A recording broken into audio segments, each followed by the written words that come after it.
I said, we're going to war with Iraq. Why? He said, I don't know.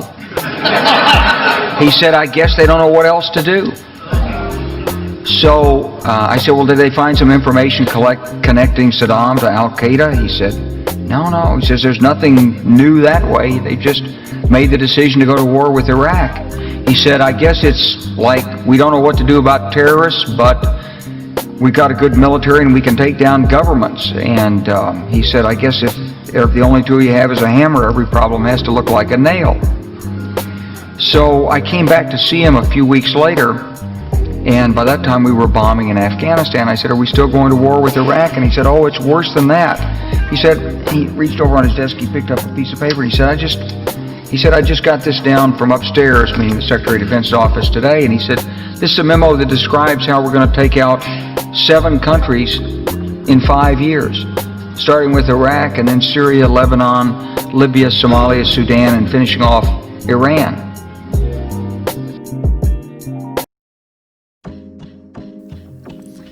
Hey everyone, this is Wonder Radio, and I'm your host, James Robertson.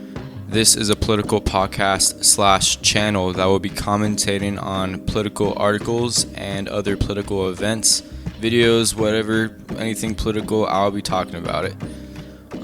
I think there's kind of a void in people reading articles and paying attention to this type of stuff, but especially reading, so I'll be going through articles for you so you don't have to. Hopefully my commentation is accurate and you agree with some of the stuff I say. If not, just comment or send me a message and we could talk about it.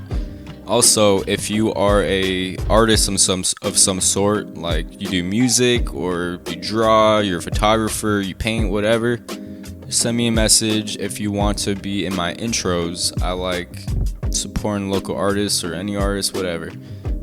I think that's just important. So today we will be looking at an article from Mint Press News, an article by Catherine Shihada. Not really sure if that was correct, but we're going with it. And this article is about Israel and Palestine. It's called Decades of Land Grabs Betray Israel's Terror Balloon, Justification for the Latest War on Gaza. Its low description says, just as with the last 3 major Israeli incursions into Gaza, Israel's stated motive to stop incoming projectiles conceals a long-term ambition to seize more land with fewer Palestinians on it. And that is August 27th, 2020.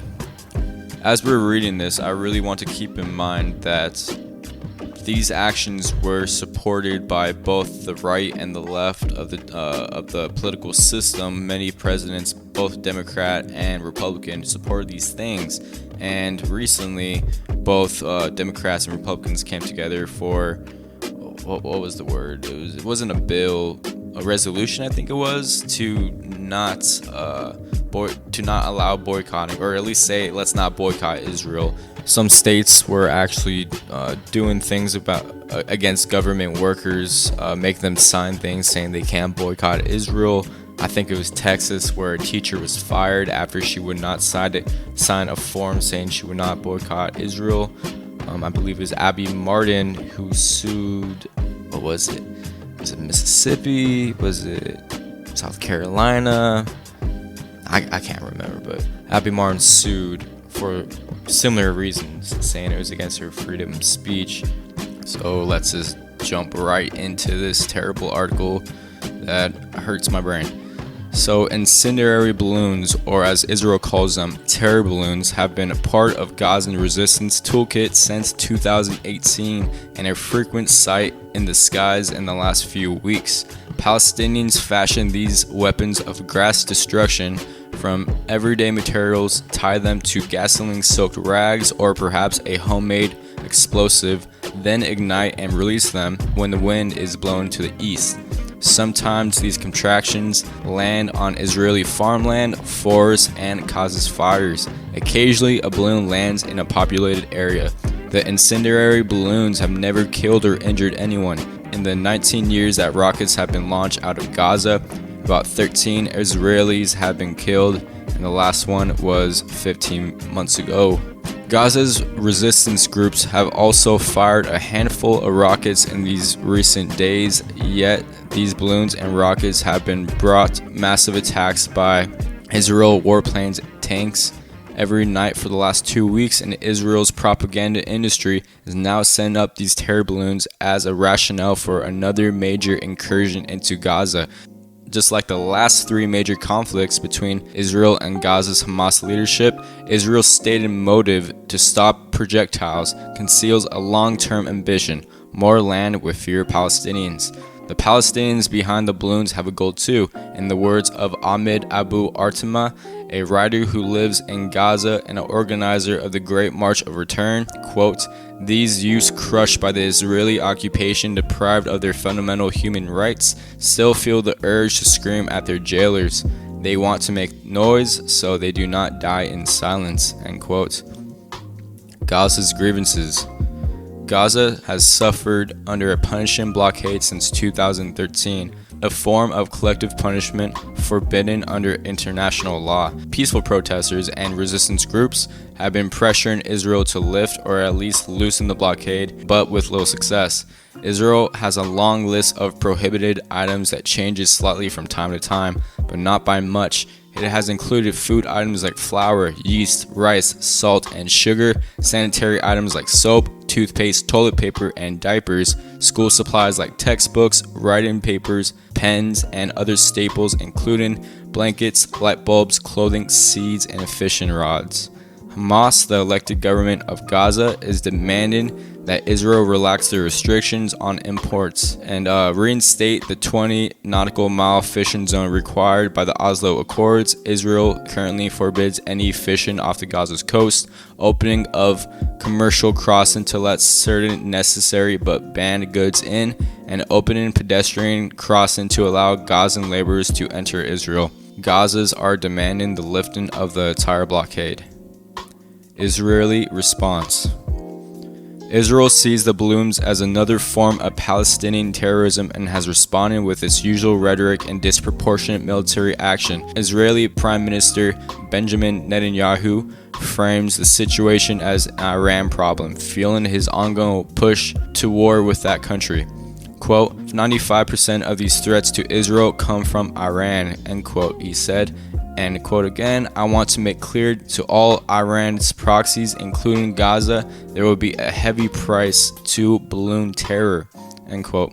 In addition to nightly bombings, Israel has closed a single commercial border crossing where food and fuel enter the Gaza Strip. The enclave's only power plant has consequently shut down, leaving the enclaves, or is that enclaves? Not really sure. We'll find out later.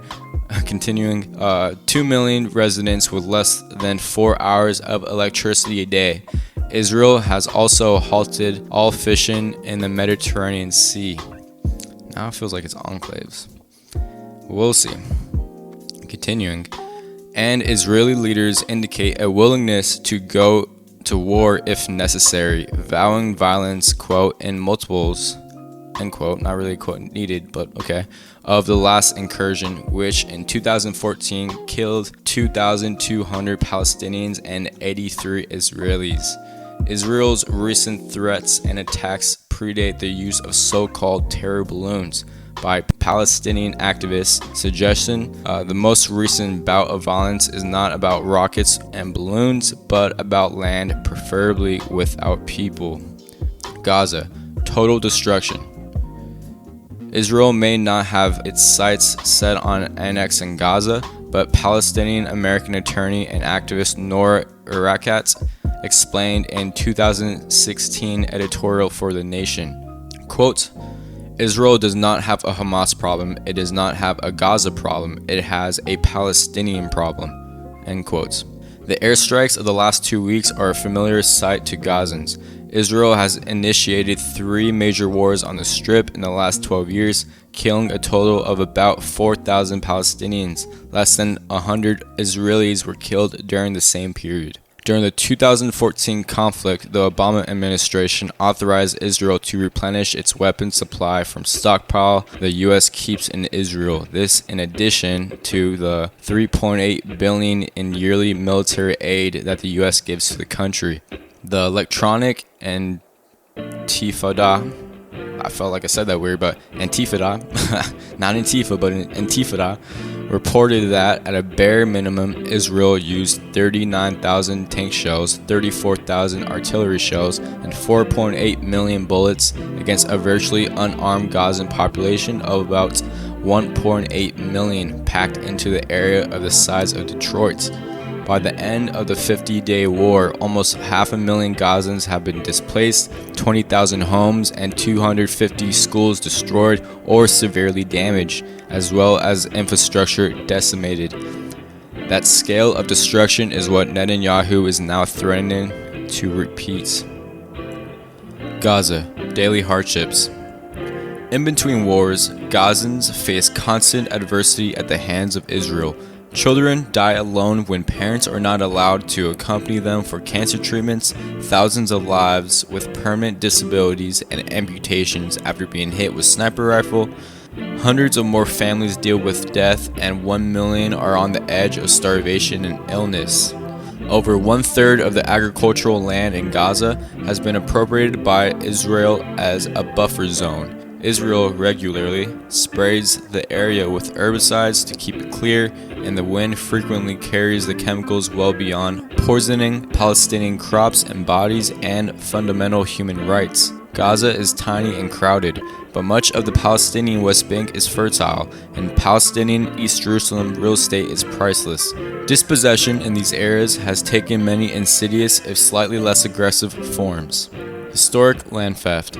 The first and largest land theft occurred in 1948, when 78% of the historic Palestine became the State of Israel.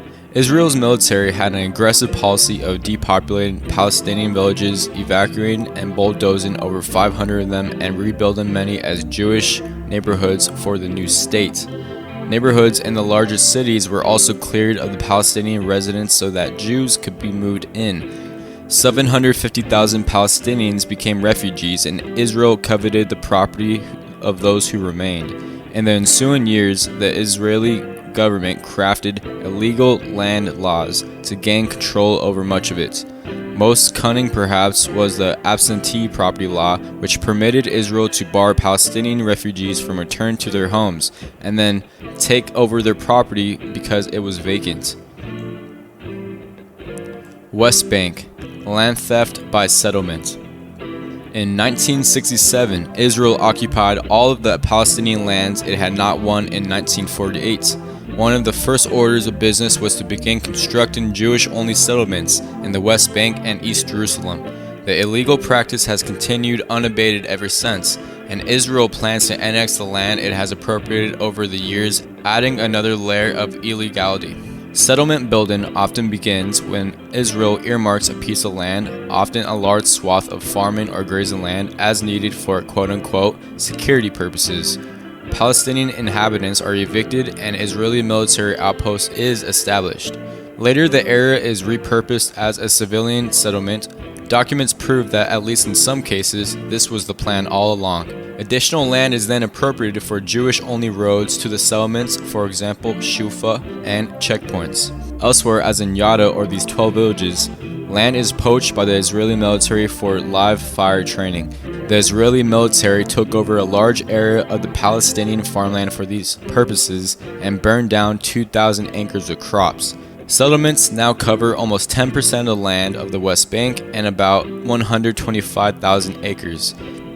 In between and around the settlements themselves, around 400,000 acres are classified as belonging to Israeli regional councils. All total, the Israeli settlement enterprise has confiscated approximately about 42% of Palestinian West Bank and destroyed 1 million olive trees. Extremist Israeli settlers are also well known for their share of their travesty, burning or chopping down entire olive groves, often in full view and complicity with Israeli Defense Force soldiers. Just last weekend, several Palestinian communities were attacked by settlers, their olive trees destroyed, and a mobile home erected on their land. West Bank. Land theft by separation wall. In 2000, again under the guise of security, Israel began another chapter of expropriation. Palestinians, frustrated by the failure of the Oslo Accords to deliver on 5 years of promises for self-determination made in 1995, among other provocations, began an uprising that included suicide attacks. Rather than addressing the issues, Israel began building a wall around the West Bank and East Jerusalem, purportedly to end the attacks. Suicide attacks indeed decreased, but not due to the wall. Thousands of Palestinians still enter Israel every month without permission because the wall is still not finished and has a number of gaps. The route of the wall, which reaches deep into Palestinian territory, has enabled a land grab of 191,000 acres, 13.5% of the West Bank, and some of its most fertile land. In 2004, International Court of Justice declared the wall illegal and demanded its removal, but Israel has continued to build. Thousands of Palestinian farmers have been separated from their farmland by a wall. For these, Israel has created a system designed to ultimately wrest their land too. Israel bureaucracy regularly blocks them from tending their crops through an agricultural permit system choked with red tape. Family members, vehicles, and other animals must all receive permission to accompany their owner. Israel allows each farmer a certain number of entries based on the size of its plot and type of crop. For example, 40 trips per year for onions, 50 for figs. The number of workers allowed is based on the plot size and crop as well, an impediment to employment for desperate Palestinian laborers. As a further complication, out of 84 gates in the wall, only a handful are opened every day. In a recent twist, Israel began forcing families to divide their land among their heirs when the father dies, a procedure that has a fee attached to it, instead of allowing them to care for the land collectively. But another law declares that plots under 400 square yards are too small to farm and their owners may not get permits. Eventually, when Israel deems a piece of land abandoned, it is reverted to the state. Scholars and human rights activists have compared Israel's permit regimen to South Africa's past laws, only, quote, even more complex and ruthlessly enforced than the past system of the apartheid regimen, end quote. West Bank sacrifice zones for sewage. In May, Israel announced plans for new waste management sites, at least one of which is slated for the West Bank to service the large Jewish-only settlement of Ma'ale Adumim. Sorry about that one.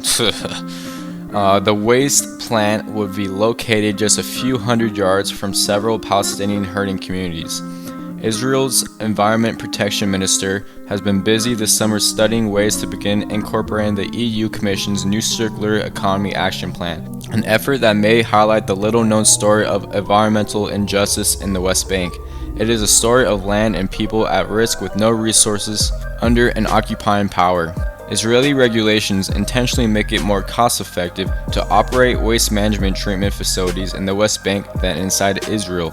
Consequently, including hazardous waste from Israel and its settlements, 15 West Bank locations called sacrifice zones because they are irrevocably impaired by environmental damage or neglect. One researcher summed the situation thusly: Israel has turned the West Bank into a garbage dump. Several waste treatment facilities operated inside the settlements but were closed due to complaints about the stench. Israel's actions contravene multiple international laws and are responsible for yet another land loss for Palestinians, asked the Israeli human rights group BT Salam. That was pretty wrong, but declared in a 2017 report.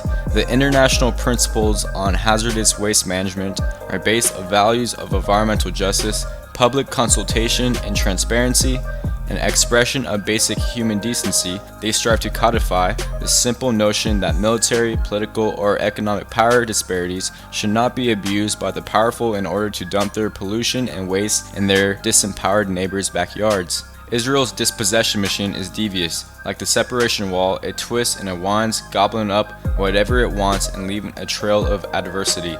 Palestinians can barely keep up with the financial and emotional burdens that the occupation heaps on them, as well as the dangers involved in the simple act of trying to make ends meet.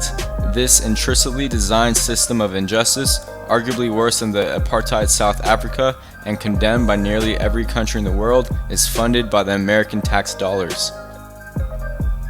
And that is it, guys. That is the whole article about what's going on right now between Israel and Palestine, and the new altercations, and a little bit of history of what has been going on.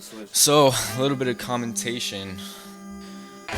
Yeah, this stuff is pretty insane, just to think that this is actually going on to other human beings, where it's pretty much an open-air prison.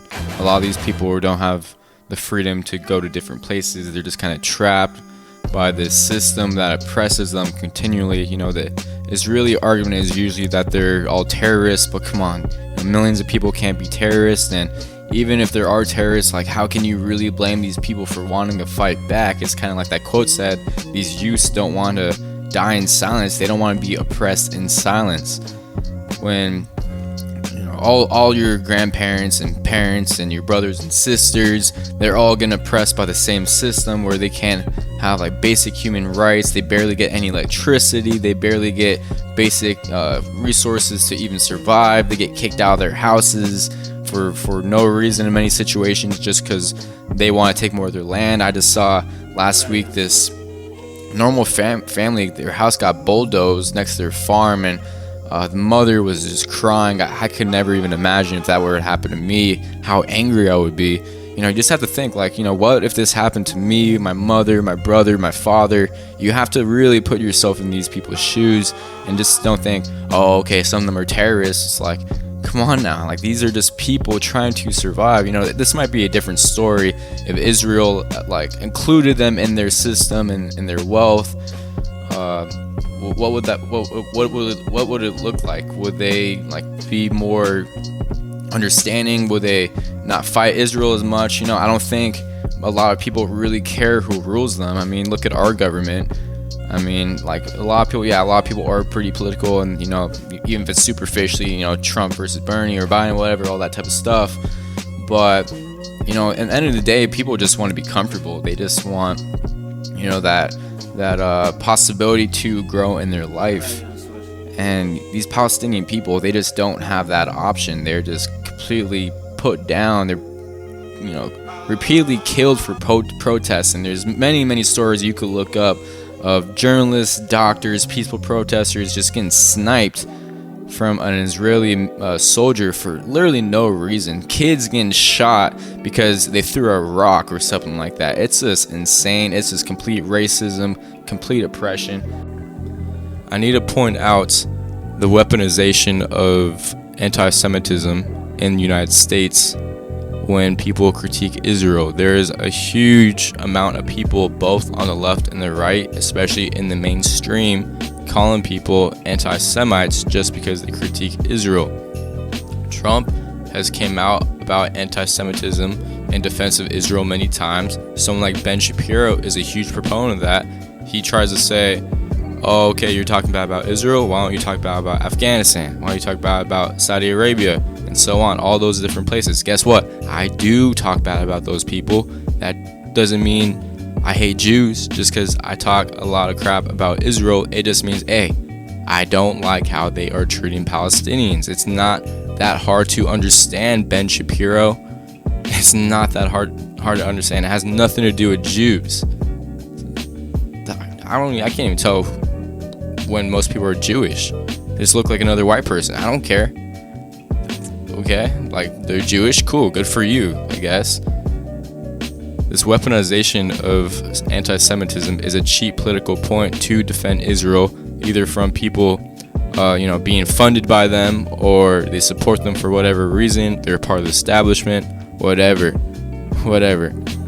And calling someone like Ilhan Omar an anti-Semite just because she had valid political points about Israel and their influence in the United States with their money, and also how they oppress Palestinian people, that is ridiculous. You would call her an anti-Semite when you look at all of her track record. She has not said anything anti-Semitic. There is one thing where people thought it was anti-Semitic because she said it's all about the Benjamins when she was talking about AIPAC and its influence in the United States. Oh, that's anti-Semitic? I've talked to right-wingers about this. They would jump through loopholes just to explain that she's anti-Semitic. It makes no sense. Don't listen to it. Makes zero sense. There's an article from Politico where it talked about how Israel was using listening devices near the White House to listen into meetings in the White House and just kind of keep a close eye on the president, on Donald Trump. And guess what? He swept it under the rug. There is a huge amount of money influencing American politics. In the Russiagate scandal, which I'm not a fan of, I don't believe Trump was colluding with Russia, but that's beside the point. We could argue about that, but that's really beside the point of this video. In the report outlining if there's collusion with Russia, it said no collusion with Russia, but possible collusion, with Saudi Arabia or Israel. Why did no one talk about that? Is that not a foreign entity messing with our elections? What, just because it's Israel, our close ally, we don't care? We don't care if there is collusion right there? Yes, I know the report said possible collusion with Saudi Arabia and Israel, but is that not something worth looking into if it's possible? Why do we only care about Russia? Isn't it a bad thing any foreign entity, whether an ally or not, be meddling with our elections, be meddling with our political system? So yes, I am skeptical of Israel for many reasons, not just a Palestinian problem, but because their money in politics in the United States. Also, I could point out there was a coalition of Jewish people in New York against Israel. Does that mean they are anti-Semitic? Does that mean they are anti-Semitic because they critique Israel? Ben Shapiro is a Jew in New York that is against Israel. Is he anti-Semitic? Does he hate himself and his people? Do I even have to explain that more? Apparently to some politicians I do. It's a sad thing. It's really sad how we could weaponize racism in such a cheap and lack of logic, lack of critical thinking way. It's pretty disgusting. But that is politics for you. So yes, I am once again skeptical of Israel, but I don't hate Jews. End of story. On another point, it's pretty ridiculous Netanyahu tries to say, okay, Gaza is an Iranian proxy. Gaza is the root of all these things. Palestinians are complicit with Iranian trouble, all that type of stuff. It's like, do you really think Palestinians need Iran to actually cause trouble after all that they've been through? It just makes no sense. Like, we could just go back to what the article said. In the 50-day war, 500,000 were displaced, 20,000 homes were destroyed, 200 schools destroyed, and so on. Like the article also said, kids are dying alone when they go through cancer treatments. And on another point, this cancer probably has a lot to do with the pesticides being sprayed and going all over the people, and the sacrifice zones for waste management. These are all things that pollute areas with heavy metals and other carcinogenic substances. And I wonder, did Gazans vote for this? Did they want this? Is there any democracy of Palestinians wanting to have these things? Did Hamas allow this? That's something I don't know, but they probably didn't. Even if Hamas allowed this, I bet the majority of the Palestinian people did not want this. It just goes also to show how much BS it is when America talks about Israel being the only democracy in the Middle East and how good they are, when they don't even allow the freedom of the market to occur in Palestine, where, as the chapter that showed with the agricultural problems, where there's all this red tape for Palestinians to actually have a business, all the schemes to take over their land. It's just clear that Israel is a colonial force that wants to slowly take over more and more Palestinian land. They don't actually have a plan for the Palestinian people to have self-determination. They just want to take them over and, I'm guessing, eradicate them. I'm not really sure what Israelis think about Palestinians, other than them being terrorists. I know that's not everyone's mindset, but the government, they're not showing any will to actually work with Palestinians to make a solution, not a two-state solution, or adding them to their own society. They're just in the way of more and more land that Israel wants, and that goes to show also when they're taking over a huge percentage of acres and really fertile land that would be priceless. I have another article right here. I'm gonna quote real quick. It's a little big quote, but I want to read it. It's pretty important, I believe. It says, quote, Israel's siege and blockade of Gaza are central pillars of policy of the economic warfare intended to punish the entire population of tiny occupied coastal strip of in the hopes that Palestinians living there will blame Hamas for their predicament and reject the organization as well as any resistance to Israel's continual control of the territory, as noted by the UN and human rights organizations such as Amnesty International. This amounts to collective punishment, which I said before in the article is a violation of international law. In 2006, Dov Westglass, the senior advisor to Prime Minister Ehud Olmert, not sure if that's right, but whatever, explained the Israeli policy was designed to put, quote, Palestinians on a diet but not make them die of hunger, end quote. That says a lot right there. Yeah, I don't even have to explain that. In 2012, it was revealed that in early 2008, Israeli authorities drew up a document calculating the minimal caloric, is that how you say it? I don't know. Caloric intake necessary for Palestinians to avoid malnutrition, so Israel could limit the amount of foodstuffs allowed into Gaza without causing outright starvation. Wow. Do I even have to explain that? Do I really have to explain that? I'm not going to explain that. You could just think about that. But I remember another article was talking about the amount of students that actually left Palestine to go to other universities in other countries. It was only 3, I think, in a matter of what was it, like 12 years, or maybe it was 2012. I don't know. It was a long range. Maybe it was a few years, 12 years, something like that. The number 12 is popping up in my mind. But when I read it, I was just like, no way. Like, of course, people want to go out and get new skills to help their people back home and go to other countries to learn from the best universities, of course. So, this article really just outlines the daily life that Palestinians have to go through under the Israeli occupation. It's funny that, Obama and Trump are very, very in favor of the Israeli government. Kind of just goes to show the differences of the left and the right when it comes to foreign policy. There's not really much difference. Obama started a bunch of wars. Trump is continuing a bunch of wars. They both escalated different things. So, we really have to look at these things and not as a left and right issue. It's more just like a human rights issue. People on the left tend to be more empathetic towards those things, but we still have a lot of conventional Democrats that want to escalate war. Biden's talking about Venezuela and how we should take them out. Trump's doing the same thing. Bernie, Ilhan Omar, AOC, and who was it, Presley?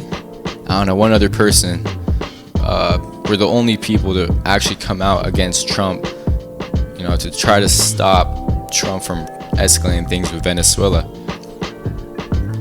Once again, who was the person that did not sign the law or sign the bill to end the Yemen genocide? It was Trump who continued that.